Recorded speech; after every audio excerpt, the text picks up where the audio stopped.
per contestar de com ens ha afectat, com ens està afectant la pandèmia, primer recordar que a ONLabs tenim el focus en el desenvolupament de dispositius biomèdics per mesurar diferents biomarcadors i el que tenim el foc posat, o teníem el foc posat, és especialment en la mesura de lactat a través del suor, que és el que tenim dedicat al món de l'esport.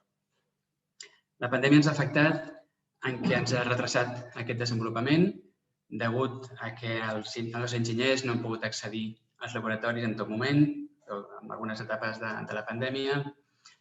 Després hem tingut també problemes de subministrament. Hem tingut problemes amb les validacions, amb esportistes, amb pacients, degut a les dificultats d'accés a centres mèdics i centres esportius.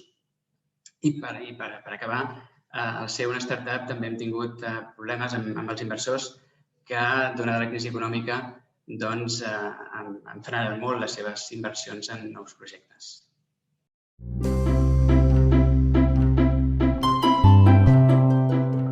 Bé, per mirar de superar aquesta situació, diguem que hem intentat reinventar-nos, sobretot analitzant dels projectes que estem desenvolupant, quins eren els més afectats per aquesta situació, que eren els que estan en el món de l'esport, que és el sector dels que estem més afectats.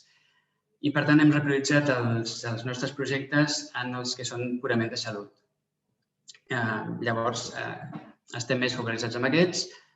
Són projectes que s'han vist afavorits precisament amb la pandèmia, degut a que els hospitals, els centres de salut, estan potenciant tot el que és la telemedicina, l'ús de noves tecnologies, tot el que és la monitorització remota. Per tant, aquest és el nou focus, sense oblidar que seguim treballant també amb els projectes d'esport.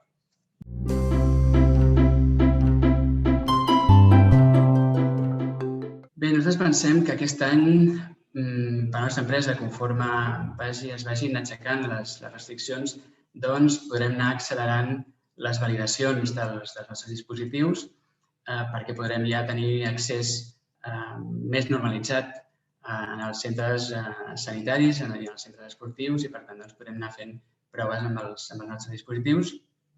Podrem normalitzar la relació amb els nostres clients i, per una altra banda, pensem que tot això farà que podem consolidar la feina feta durant aquest any i que al final haurem partit, evidentment, un retard important en el desenvolupament. Esperem que no ens passi factura, que no sigui un retard que ens comporti manca de competitivitat i pensem i desitgem que 2021 serà un any encara calenta de consolidació de la nostra companyia i dels nostres projectes.